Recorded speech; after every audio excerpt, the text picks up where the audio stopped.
మాతా సావిత్రిబాయి పూలే 195వ జయంతిని పురస్కరించుకొని పీలేరులో స్థానిక బాస్ కార్యాలయం నందు భారతీయ అంబేద్కర్ సేవా నాయకులు గుండ్లూరు రవీంద్ర ఆధ్వర్యంలో ఘనంగా నిర్వహించారు। ఈ కార్యక్రమానికి ముఖ్య అతిథిగా అన్నమయ్య జిల్లా విజిలెన్స్ మానిటరింగ్ కమిటీ సభ్యులు పాలకుంట శ్రీనివాసులు బాస్ నాయకులతో కలిసి ఆమె చిత్రపటానికి పూలమాలలు వేసి ఘన నివాళులు అర్పించారు।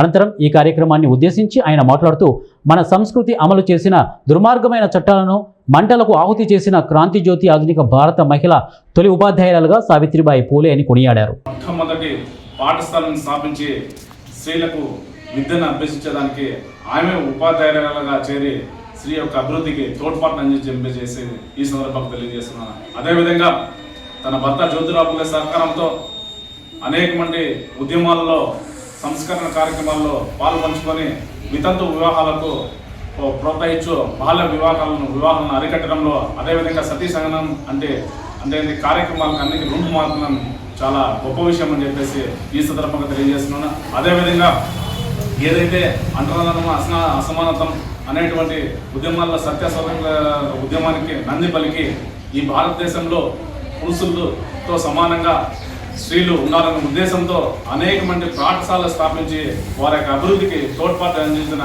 ఘనత జ్యోతిరావు పూలే దంపతులకే దక్కుతుందని చెప్పేసి ఈ సందర్భంగా తెలియజేస్తున్నాను। అదేవిధంగా పేగు వ్యాధి గ్రస్తులకు ఆమె చేరదీసి వాళ్ళందరికీ తోడ్పాటు ఇచ్చి నిరంతరం ఆమె చనిపోయే వరకు వారికి సేవ చేసిన సందర్భంలో ఆమెకు పేగు వ్యాధి సోకి మరణించడం జరిగింది।